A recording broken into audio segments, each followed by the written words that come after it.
يا أهلا بيكم.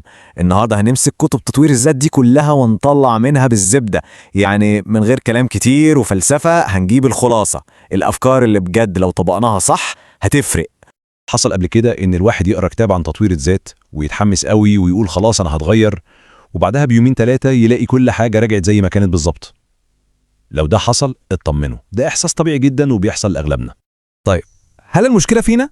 لا خالص. المشكلة غالبا بتبقى في الطريقة اللي المعلومة بتتقدم بيها. يعني الكتب دي فيها كلام دهب، بس ساعات بيبقى معقد أو مش عملي. وعشان كده النهاردة احنا هنركز على الخلاصة، على الحاجات اللي ينفع تتعمل من بكرة الصبح. طيب يلا بينا نبدأ. أول حاجة هنتكلم فيها هي الأساس اللي لازم أي تغيير يتبني عليه، المسؤولية والعادات.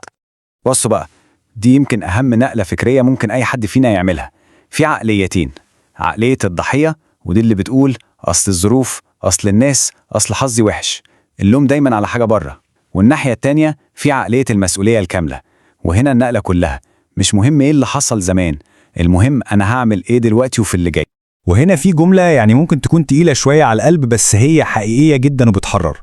انت مش مسؤول عن كل حاجة حصلت لك، لكنك مسؤول 100% عن رد فعلك وعن اللي هتعمله بعد كده. لما الواحد يستوعب الجملة دي بجد، ده بيبقى حجر الأساس لأي تغيير حقيقي في حياته. 1%؟ ايه ده؟ رقم صغير قوي صح؟ ملوش لازمة، بالعكس. هنا بقى بيجي السر كله بتاع التغيير المستمر. هي دي قوة التأثير التراكمي. لما تتحسن كل يوم 1% بس، بعد سنة هتلاقي نفسك اتغيرت تغيير جذري، تغيير ضخم. الفكرة مش إننا نعمل ثورة في حياتنا في يوم وليلة، لا خالص. الفكرة كلها في الخطوة الصغيرة قوي دي، بس كل يوم. تمام كده، حطينا الأساس. ندخل بقى على الجزء التاني اللي هو العالم اللي جوانا، طريقة تفكيرنا، كلامنا مع نفسنا، والانضباط. عارفين الصوت اللي جوه دماغنا ده، اللي ساعات بيقول أنا مش شاطر كفاية، أو أنا أكيد هفشل، أو مستحيل أقدر أعمل دي؟ المشكلة إن العقل بيتعامل مع الصوت ده على إنه حقيقة مسلم بيها. اللي بنقوله لنفسنا بنصدقه وبنتصرف على أساسه.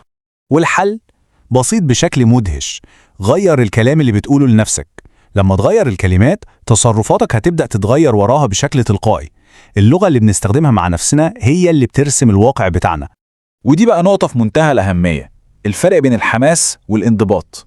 الحماس ده عامل زي الألعاب النارية، شكله حلو قوي ومبهر بس بيخلص في ثواني. أما الانضباط ده عامل زي شعلة نار هادية شغالة على طول ما بتطفيش. الحماس ده شعور بيجي ويروح، إنما الانضباط هو إنك تقوم تعمل الحاجة اللي لازم تتعمل حتى لو مش جايلك نفس. ودي القاعدة الذهبية اللي لازم نحفظها: اتحرك الأول، الحماس هيجي لوحده. معظمنا بيقعد يستنى الإلهام أو الحماس عشان يبدأ، بس الحقيقة عكس كده تماما. لما بتبدأ وتعمل حاجة، الحماس هو اللي بيجيلك نتيجة للي عملته.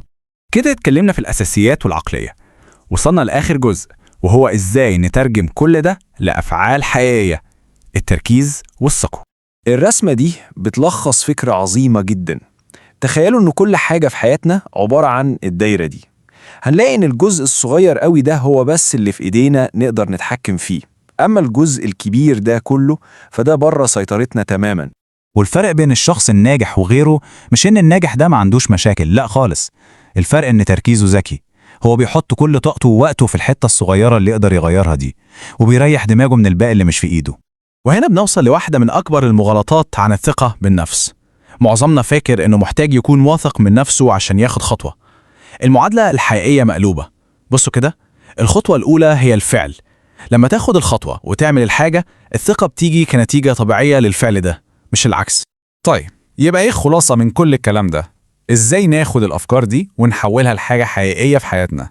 التغيير الحقيقي مش بيحصل لما نقرأ كتاب أو نسمع فكرة حلوة، لا. التغيير الحقيقي بيحصل في اللحظة دي، اللحظة اللي فكرة واحدة بس بتتحول لفعل واحد بس. المعرفة من غير تطبيق ملهاش أي قيمة.